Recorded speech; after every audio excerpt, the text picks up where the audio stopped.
Hey guys, what is going on? Anthony here with Pistons Talk. Hope you guys are having a great night. Reason why I said great night, not a good day, is it's 10:04 at night. And the reason why I'm making a video so late at night is we have a new updated list coming from the Detroit Bad Boys. This is written by Sean Corp, one of the OGs over there of Detroit Bad Boys, and an OG on Pistons Twitter too. Shout out to Sean. Because we are going to be reacting to his article. So the article says Tim Connelly, John Horst, Dennis Lindsay on Detroit's radar to take over basketball operations. So we're just going to get straight into this. So Sean is citing Mark Stein, who, you guys know who Mark Stein is, really reputable guy around the NBA in terms of breaking news. He said Stein reports that the Pistons would naturally have interest in Minnesota's Tim Connelly should Connelly exercise his opt-out clause in amid ownership turmoil with the Timberwolves. Before the Wolves were among title favorites this season, Connelly spent years building title contending and eventually title winning team in Denver. So that's something that maybe not a lot of you guys know about. I'll get back to the article in a minute. Tim Connelly was in Denver for several years. A lot of the guys that are on that team, Nikola Jokic, Jamal Murray, just to name a few, he was there when they traded for Aaron Gordon. He was in Denver for quite a long time, and he had his hand in that war room when they were making, draft choices, free agent signings, trades. The reason why Denver is very successful today is because of Tim Connelly. Now, he is in Minnesota, but we're going to get back to the article. Just wanted to kind of give you guys a little briefing about Tim Connelly.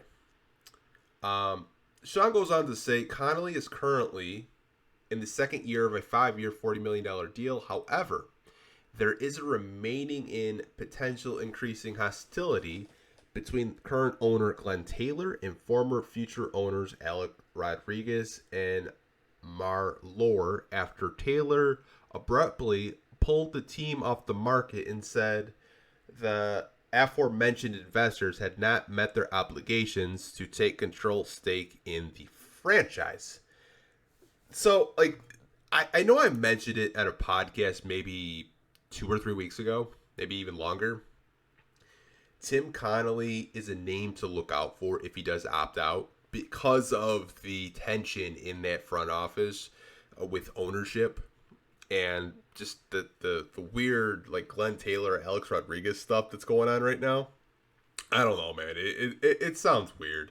Sounds like Alex Rodriguez and Marlore wanted to buy the Timberwolves, but Glenn Taylor's just being weird about it. I don't know. Sean goes on to say, I would imagine it would be unlikely Connelly would be eager to leave a team in Minnesota that is so young and good already, but the ownership issue presents challenges to say the least. Like I said, there is a slim chance if he does want to leave and come to Detroit, I would imagine you're going to have to pay him the bag. I think you're going to have to pay him more than $40 million. But we've seen Tom Gores is the type of owner that, hey, maybe instead of $40 million, we'll give you $50 million, maybe $60 million. I think if Tom Gores is really committed and he feels that that's a guy that the Pistons could get, I think he's shown that he's willing to pay and spend the money. I mean, last summer we saw Monty Williams become the highest earned head coach in basketball at the time, offering him a 6-year contract, $78.5 million, and having incentives all the way up to $100 million, and basically gave him health care for his wife, anything he needs, private jets. So Tom Gores is willing to spend the money if he feels like that type of person that could elevate his franchise. Obviously, the Monty Williams saga so far hasn't really gone the way Pistons fans want, and I'm sure it hasn't gone the way Tom Gores and Monty Williams want, but Tom Gores has shown he's willing to spend the money. So another candidate high on Detroit's list is Milwaukee Bucks general manager John Horst. Horst is a Michigan native who got his start in the executive ranks with the Pistons in the early 2000s. I will note, Horst was the primary name emerged as soon as the rumblings began that Detroit was reshaping its front office. A new report from The Ringer also includes that there's a real possibility that Horst will take the gig in Detroit. Why leave the Bucks for the Reds of Detroit? There's a local angle, and of course, but also The Ringer's Kevin O'Connor reports Horst's influence has dwindled in recent years. So I read an article that Sean is mentioning from Kevin O'Connor over at The Ringer that John Horst didn't want the Bucks to bring in Doc Rivers. I think Kenny Atkinson or Nick Nurse were guys that he would much rather the franchise look at, and I think as an assistant at the time. And obviously they didn't listen, and they brought Doc Rivers in as an advisor just in case the Adrian Griffin stuff didn't work. And Horst is a GM. And obviously he's not the president of basketball operations. So that's something that I know Sean did note in his article, that his voice in that the front office with the Bucks isn't being heard like it used to. And also the Michigan tie too. He got his stripes, if you want to call it that, working under Joe Dumars in the early 2000s. So he knows what it takes to build a winner. He knows the franchise, I'm sure. Obviously, I think the only other person that's still from the Joe Dumars era working in the front office is George David.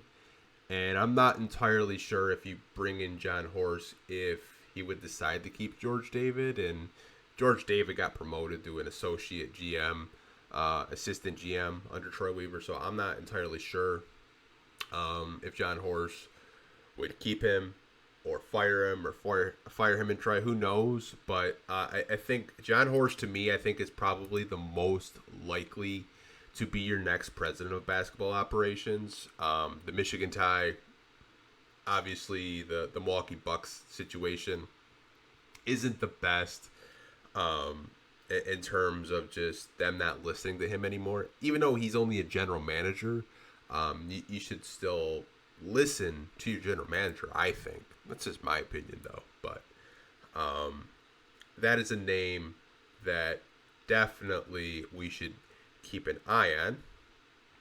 Sean goes on to say another name on Detroit's radar is Mavericks consultant Dennis Lindsay. Stan reports prior to Dallas, he spent nearly a decade as the GM of the Jazz. Another name to monitor. We'll get to that other name. So, I'm not going to act like I know who Dennis Lindsay is. But it's a name. It's a name. I think the next name on this in this article probably will get Pistons fans kind of scratching their head, but saying yeah, I could get behind this guy. If you see, it says another name to monitor is former player and current professional podcaster and media star J.J. Redick.